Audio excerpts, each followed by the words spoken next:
Country Living. Chapter 8. Are institutional centers to be away from congested areas? Suitable locations for institutions. The instruction is still being given. Move out of the cities. Establish your sanitariums, your schools, and offices away from the centers of population. Many now will plead to remain in the cities, but the time will come ere long when all who wish to avoid the sights and sounds of evil will move into the country. For wickedness and corruption will increase to such a degree that the very atmosphere of the cities will seem to be polluted. Letter 26, 1907. To avoid temptation and corruption. Some have wondered why our office of publication should be moved from Oakland to Mountain View. God has been calling upon His people to leave the cities. The youth who are connected with our institutions should not be exposed to the temptations and the corruption to be found in the large cities. Mountain View has seemed to be a favorable location for the printing office. Manuscript 148, 1905. Stormy times are before us. This disaster, the burning of the Review and Herald building, may make a decided change in affairs. I hope that our brethren will heed the lesson that God is trying to teach them, and that they will not rebuild the publishing house in Battle Creek. God means that we shall not locate in the cities, for there are very stormy times before us. Letter 2, 1903. Where the youth may be taught most effectively. God has sent warning after warning that our schools and publishing houses and sanitariums are to be established out of the city, in places where the youth may be taught most effectively what is truth. Let no one attempt to use the testimonies to vindicate the establishment of large business interests in the cities. Do not make of no effect the light that has been given upon this subject. Men will arise speaking perverse things, to counterwork the very movements that the Lord is leading His servants to make. But it is time that men and women reasoned from cause to effect. It is too late to establish large business firms in the cities. Too late to call young men and women from the country to the city. Conditions are arising in the cities that will make it very hard for those of our faith to remain in them. It would therefore be a great mistake to invest money in the establishment of business interests in the cities. Manuscript 76, 1905. Working the cities from outposts.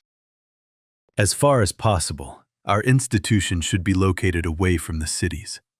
We must have workers for these institutions, and if they are located in the city, that means that families of our people must settle near them.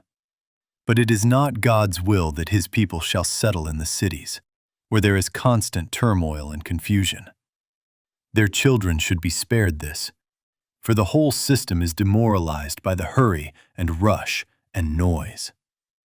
The Lord desires His people to move into the country, where they can settle on the land and raise their own fruit and vegetables, and where their children can be brought in direct contact with the works of God in nature.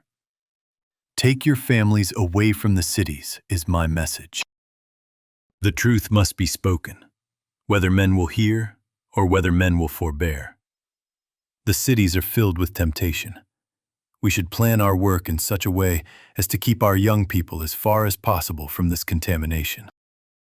The cities are to be worked from outposts. Said the messenger of God, "Shall not the cities be warned?" Yes.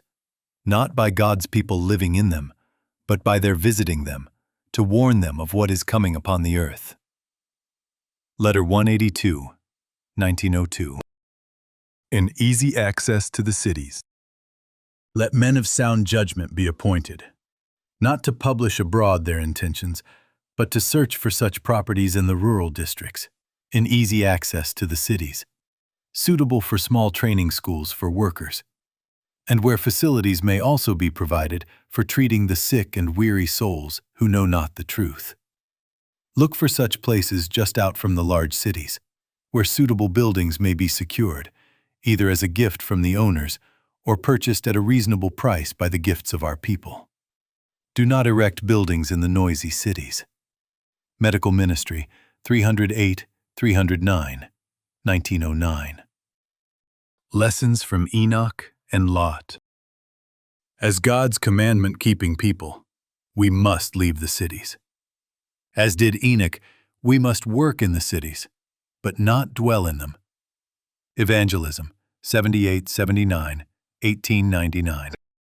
When iniquity abounds in a nation, there is always to be heard some voice giving warning and instruction, as the voice of Lot was heard in Sodom. Yet Lot could have preserved his family from many evils, had he not made his home in this wicked, polluted city. All that Lot and his family did in Sodom could have been done by them, even if they had lived in a place some distance away from the city. Enoch walked with God, and yet he did not live in the midst of any city, polluted with every kind of violence and wickedness, as did Lot in Sodom. Evangelism, 79, 1903. Churches, but not institutions in the cities. Repeatedly, the Lord has instructed us that we are to work the cities from outpost centers. In these cities, we are to have houses of worship as memorials for God, but institutions for the publication of our literature, for the healing of the sick, and for the training of workers are to be established outside the cities. Especially is it important that our youth be shielded from the temptations of city life. It is in harmony with this instruction that meeting houses have been purchased and rededicated in Washington and in Nashville, while the publishing houses and the sanitariums at these centers have been established away from the congested heart of the cities as outpost centers. This is the plan that has been followed in the removal of other publishing houses and sanitariums into the country, and that is now being followed in Great Britain with regard to the London Publishing House and also the training school there. We are now given opportunity to advance in the opening providences of God by helping our brethren in these and many other important centers to establish the work on a firm basis in order that it may be carried forward solidly. Special Testimonies, Series B, Number 8, pages 7 and 8, 1907. We are to be wise as serpents and harmless as doves in our efforts to secure country properties at a low figure, and from these outpost centers we are to work the cities. Special Testimonies, Series B, Number 14, page 7, 1902. The Message. Given by the Lord. Out of the cities, out of the cities. This is the message the Lord has been giving me. The earthquakes will come, the floods will come, and we are not to establish ourselves in the wicked cities where the enemy is served in every way and where God is so often forgotten. The Lord desires that we shall have clear spiritual eyesight. We must be quick to discern the peril that would attend the establishment of institutions in these wicked cities. We must make wise plans to warn the cities, and at the same time live where we can shield our children and ourselves from the contaminating and demoralizing influences so prevalent in these places. Life Sketches, 409, 410, 1906.